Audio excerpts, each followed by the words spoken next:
चरण सरोज रज निज मन मुकुर सुधारि वर्णहु रघुबर बिमल जस जो दायक फल चार। बोलिए सियावर रामचंद्र की जय। सिय राम मैं सब जग जानी करऊं प्रणाम जोर जुग पानी। आइए, जीवन को जो समझने की गहरी अंतर्दृष्टि है वो क्या है, एक दृष्टांत के माध्यम से इसे समझने का प्रयास करें। श्री भरत जी जब भगवान राम को मनाने चित्रकूट जा रहे हैं तो लगभग 1 महीने का समय गुजर गया और गोस्वामी जी संकेत करते हैं कि हर्षहि निरखि राम पद अंका और मानहु पारस पायौ रंका। भगवान के जो चरण चिन्ह हैं और उन चरण चिन्हों में जो बनी हुई रेखाएं हैं वो भरत जी को दिखाई दे रही हैं। अब व्यवहारिक दृष्टि से आप विचार करें कि 1 महीने बाद धूल में बने हुए पैरों का निशान न मिलेगा और 1 महीने बाद उन्हें पैरों के तो चिन्ह मिल ही रहे हैं। जो पैरों की रेखाएं हैं, जो अंक हैं भगवान राम के चरणों में 24 चिन्ह हैं, वो सारे उनको दिखाई दे रहे हैं। इसका तात्पर्य क्या है? हमारे शास्त्र जो है जीवन को समझने की बहुत गहरी अंतर्दृष्टि देते हैं। जैसे इतिहास है, इतिहास तो बहुत छोटा सा रेखा चित्र जैसा होता है। घटनाएं घटी, ये फला के पुत्र थे, इतने दिन इनका जीवन रहा, ये युद्ध हुआ। इतिहास बहुत ऊपरी चीजों की खबर देता है। काव्य थोड़ा और अंतर मन में जाता है। तत्व ज्ञान मनुष्य की आत्मा तक पहुंचता है। तो शास्त्रों में हमारे इतिहास भी है, पुराण भी है, काव्य भी है, तत्व ज्ञान भी है। ये जो रामचरितमानस है ये सब का मिश्रण है। शरीर की मांग कुछ अलग है, मन की मांग कुछ अलग है, आत्म तत्व की मांग कुछ अलग है। आत्म तत्व शाश्वत की मांग करता है। तो ये भगवान राम के चरण चिन्ह क्या हैं? एक भगवान राम को जब राज्य मिलने लगा, गुरु जी आए कहने कि राम करहु सब संयम आजू। आज संयम करना है आपको और कल तुम्हें युवराज बनना है। अब देखिए, पिताजी की आज्ञा है, गुरु जी का आदेश है, संविधान भगवान राम के पक्ष में है, सूर्यवंश का बड़ा पुत्र ही लड़का बनता है। ये सब होने के बावजूद भी भगवान राम को लगता है कि अन्याय हो रहा है। क्यों? कहते हैं कि बंधु बिहाई बड़े ही अभिषेकु। छोटे भाइयों को छोड़ करके बड़े का अभिषेक कर दिया गया। देखिए, समाज में क्या होता है कि समाज में व्यक्ति को जो स्थान मिलता है वो योग्यता के आधार पर मिलता है।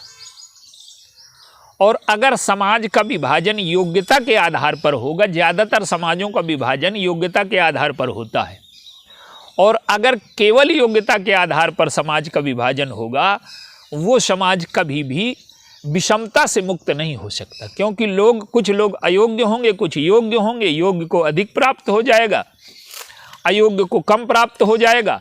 समाज में विषमता हमेशा बनी रहेगी, संघर्ष हमेशा बना रहेगा। तो भगवान राम का जो पछताना है ये क्या है?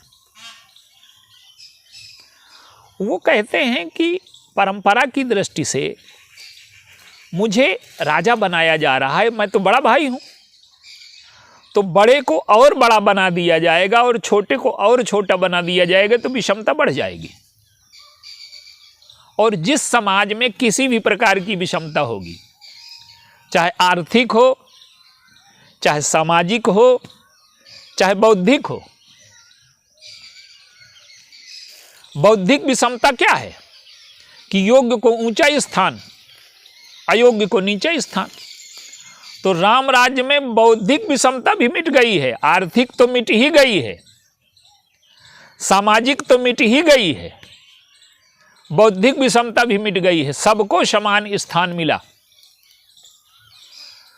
तो विषमता मिटाने का जो सूत्र है वो क्या है? कैकेयी अम्मा ने कहा कि तुम्हें जो है बन जाना है, तो भगवान राम ने स्वीकार कर लिया तुरंत। क्यों? कि छोटे भाई को बड़ा बना दिया जाए। तो छोटा भाई जब बड़ा हो जाएगा तो विषमता मिट जाएगी। आप देखिए, मंथरा को जो अवसर मिला वो इस विषमता के आधार पर ही तो मिला। तो भगवान राम क्या करते हैं कि पहले परिवार में विषमता मिटाई, छोटे को बड़ा बनाया। भगवान राम के जो चरित्र की विशेषता है, वो अवतार इसलिए नहीं हुआ कि उनकी पूजा हो, सब पूज्य बन जाए, सब योग्य बन जाए, नहीं को वबुध न लक्षण हीना। राम राज्य में जो वर्णन है वो प्रजा के गुणों का है, राजा के गुणों का नहीं है। तो मंथरा को अवसर कैसे मिला? विषमता के आधार पर। तो भगवान राम क्या करते हैं कि राज्य को त्याग करके इसलिए चले गए कि छोटे को बड़ा बनाया जाए। तो पहले उन्होंने घर से ये शुरू किया प्रयोग, छोटे भाई को बड़ा बनाया, अपने को त्याग तपस्या, छोटे को बड़ा बनाने के लिए अपने जीवन में कष्ट, त्याग, तपस्या स्वीकार कर ली। और घरों में भी छोटे बड़े का भेद होता है। तो जब तक आप घर में छोटे बड़े का भेद न मिटा दें, हृदय तो धीरे धीरे विकसित होता है, अंतःकरण तो धीरे धीरे विकसित होता है। आज घर में विषमता है और लोग समाज की विषमता मिटाने चल पड़े, ये संभव नहीं है। तो भगवान राम ने छोटे भाई को बड़ा बनाने के लिए त्याग, तपस्या, कष्ट स्वीकार कर लिया। और अब आप देखिए, ये पारिवारिक विषमता मिटाई उन्होंने। अब सामाजिक विषमता कैसे मिटाई? जो जाति की विषमता है, निषाद छोटे हैं सबसे, तो निषाद राज को बगल में बैठाया, गले से लगाया और सखा बना लिया, और निषाद राज को पूज्य बना दिया, निषाद मंदिर बना दिया। निषाद राज की ग्लानिहीनता और दैन्य चला गया। समाज में जो विभाजन है जाति का, वो बड़ा विषम है, क्योंकि पद, योग्यता के आधार पर अगर पद मिलता है तो आपको योग्यता सिद्ध करनी पड़ेगी, पैसा कमाने में आपको अपनी योग्यता सिद्ध करनी पड़ेगी, 1000 प्रकार की झंझटें झेलनी पड़ेगी, तब आप पैसे वाले हो पाओगे। लेकिन जातिगत विषमता तो ऐसी है कि जैसे आपने जन्म लिया तो छोटे बड़े का भेद पैदा हो गया। यद्यपि हमारे पहले ऐसा था नहीं, वो बाद में विकृतियां आई। तो निषाद राज किस प्रकार से अपनी हीनता से मुक्त हो गए हैं। पहले वो हीन थे सामाजिक दृष्टि से, वो बताते भी हैं कि कपटी कायर कुमति कुजाति, लोक वेद बाहिर सब भांति, राम कीन आपन जब हीते, भयउ भुवन भूषण तब हीते। भरत जी के समक्ष उनका स्वाभिमान, कहते हैं कि मैं पूज्य हो गया, जगत पूज्य हो गया। और वो कैसे हुआ? भगवान राम के आंतरिक स्पर्श से। बाहर से छूना न छूना कोई मान्यता नहीं रखता। भगवान राम ने उसके अंतर हृदय को बदल दिया। तो जो स्पर्श है वो आंतरिक होता है। निषाद राज का हृदय बदल गया। तो पहले पारिवारिक विषमता, सामाजिक विषमता, आर्थिक विषमता और बौद्धिक विषमता भी मिटा दी। तो श्री भरत जी को जो राम के अंक दिखाई देते हैं, वो क्या दिखाई देते हैं कि प्रभु ने मुझे बड़ा बनाने के लिए, पिता के मर्यादा की रक्षा के लिए इतना कष्ट, तपस्या, त्याग स्वीकार कर लिया। देखिए, धर्म एक ऐसी वस्तु है, प्रेम एक ऐसी वस्तु है कि अगर ये जीवन में न हो तो जीवन हमारा उन्नत नहीं हो सकता। धर्म तो आदान प्रदान है, हमने जिसका लिया है उसका चुकाएंगे। तो पिताजी हमारी माता के ऋणी हैं, वचनबद्ध हैं, और पुत्र का कर्तव्य है कि पिता का ऋण चुकाए। इसलिए मेरा कर्तव्य ये है कि मैं पिता के वचनों को सत्य सिद्ध करने के लिए 14 वर्ष का जीवन दान दूं। ये धर्म है, ये मर्यादा है। लेकिन धर्म से अधिक प्रेम का प्रकटीकरण होता है जब श्री भरत जी को राजा बनाने में भगवान राम बड़े प्रसन्न होते हैं। कैकेयी को लगता है कि इन्हें वन भेज दिया जाएगा, सुविधाओं से वंचित कर दिया जाएगा, तो ये दुखी हो जाएंगे। लेकिन भरत जी के लिए जब राज्य की मांग की गई तो भगवान राम कहते हैं कि भरत प्राण प्रिय पावहि राजू, मेरा छोटा भाई राज्य पा जाएगा, वो प्राण प्रिय है, और विधि सब विधि मोहि सन्मुख है आजू। मुनिगण मिलन विशेष बन सब ही भांति हित मोर, तेहि मह पितु आयसु बहुर सम्मत जननी तोर, भरत प्राण प्रिय पावहि राजू, विधि सब विधि मोहि सन्मुख आजू। तो भगवान राम जो पछता रहे हैं, गोस्वामी जी लिखते हैं कि प्रभु सप्रेम पछितानि सुहाई, और हरहु भगत मन कै कुटिलाई। ये जो पछताना है ये सुंदर है, सुहाई सुंदर है। ये क्या करता है कि भक्त के अंतःकरण की कुटिलता को हर लेता है। आप देखिए भक्ति की कुटिलता को कैसे हर लेता है। अगर हम भगवान राम के चरित्र के अनुयायी हैं, उनकी पूजा करते हैं, तो उनका चरित्र हमारे अंतःकरण में अवतरित होना चाहिए। और जब ये चरित्र अवतरित होता है तो क्या होता है, हम राज्य पाने के लिए, पद पाने के लिए, सत्ता पाने के लिए स्वार्थ, लालच, कुटिलता सभी अपनाते हैं। जैसे कैकेयी ने अपनाया, स्वार्थ है उनमें, कुटिलता है, कपट है, धर्म के साथ छल है। लेकिन प्रभु क्या करते हैं कि छोटों को बड़ा बनाना ही उनके अवतार का उद्देश्य है। तो गोस्वामी जी कहते हैं कि अगर हम भगवान के भक्त हैं तो उनका जो पछताना है हमारे अंतःकरण की कुटिलता को दूर कर दे। और श्री भरत जी यही अंक देख लेते हैं वहां, यही है वो अंक। किसी के पास भी अगर भावना और विवेक से भरी आंखें होंगी तो रामचरितमानस में भगवान राम और उनके भक्तों का सारा चरित्र उसके सामने प्रकट हो जाएगा। तो भगवान राम के प्रति क्या भावना है भरत जी की। प्रभु ने मुझे प्रसन्न बनाने के लिए, मुझे बड़ा बनाने के लिए स्वयं अपने जीवन में कष्ट, तपस्या, त्याग, बलिदान स्वीकार कर लिया। तो क्या मेरा कर्तव्य है क्या कि मैं इस पद को स्वीकार कर लूं। उन्होंने मुझे बड़ा बनाया, ये उनकी उदारता है, ये उनका प्रेम है। लेकिन क्या मैं उनकी कष्ट और तपस्या को सत्य मान करके इस बड़प्पन को स्वीकार कर लूं। श्री भरत जी तो इस स्थिति में हैं कि उनको कोई त्यागी भी नहीं कह सकता। वो कहते हैं मैं त्यागी नहीं हूं, मैं तो लोभी हूं।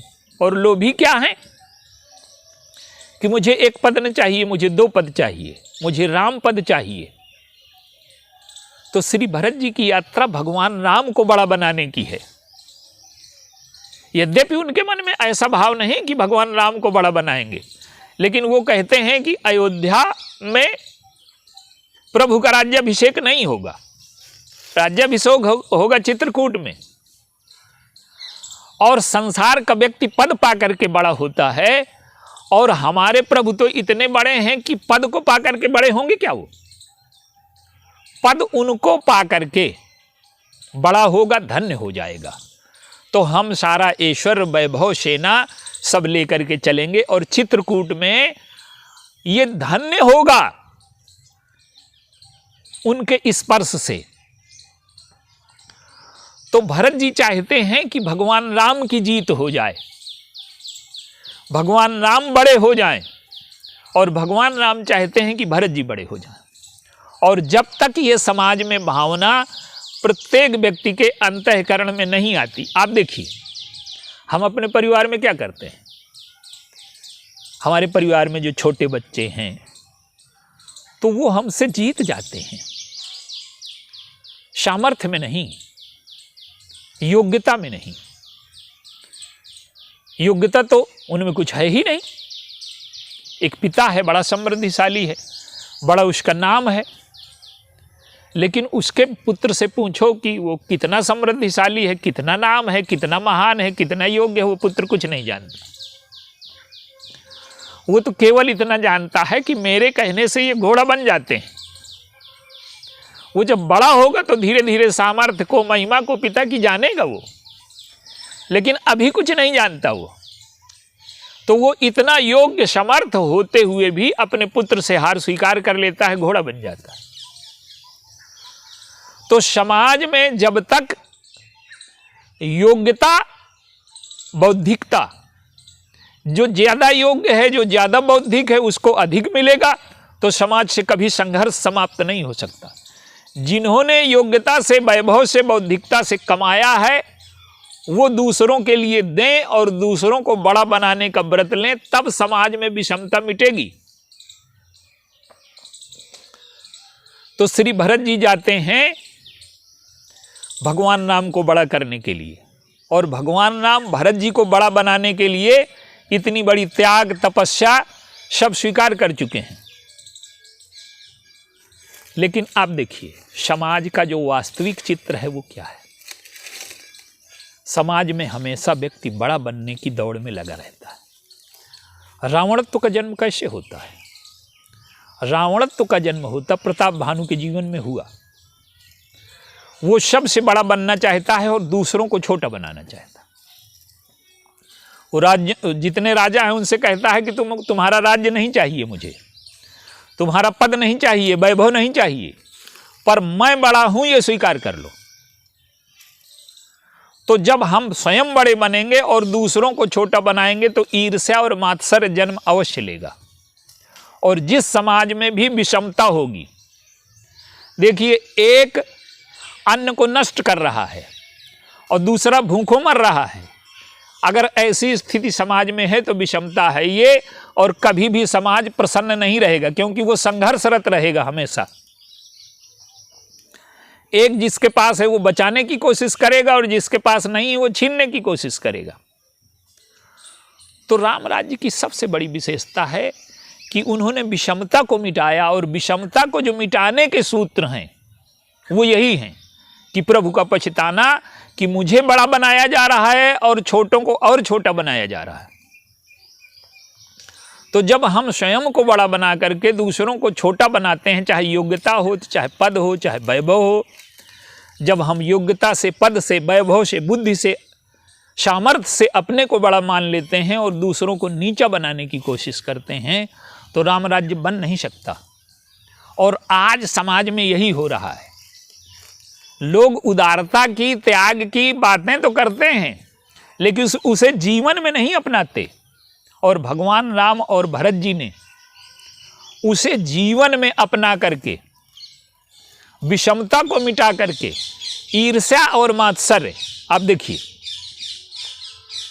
मंथरा कैसे ईर्ष्या पैदा करती है। कैकेयी जी में ईर्ष्या है, सात्विक ईर्ष्या है। सात्विक ईर्ष्या क्या है कि उन्हें लगता है कि राम मेरे पुत्र क्यों नहीं है।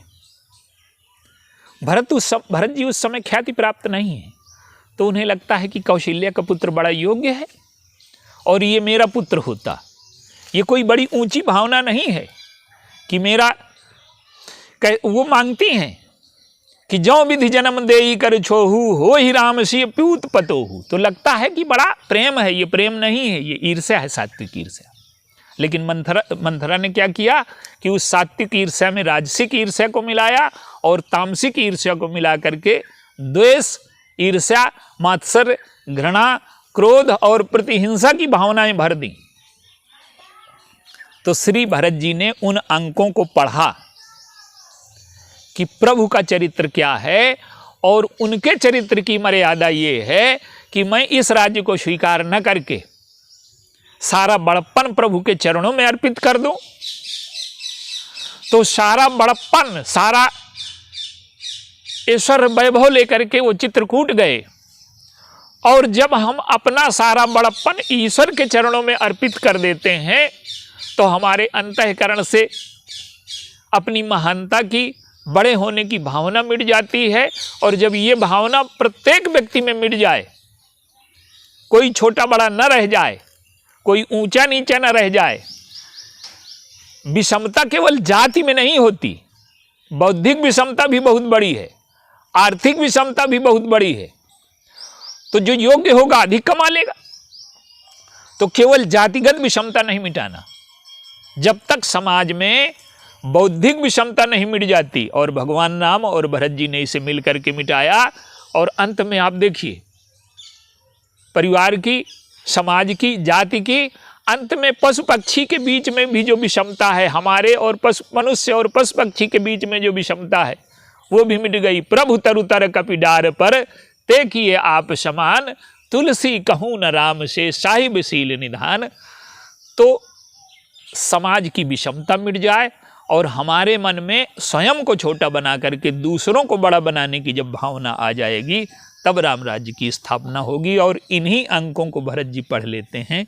यही गहरी अंतर्दृष्टि है शास्त्र को समझने की। बोलिए सियावर रामचंद्र।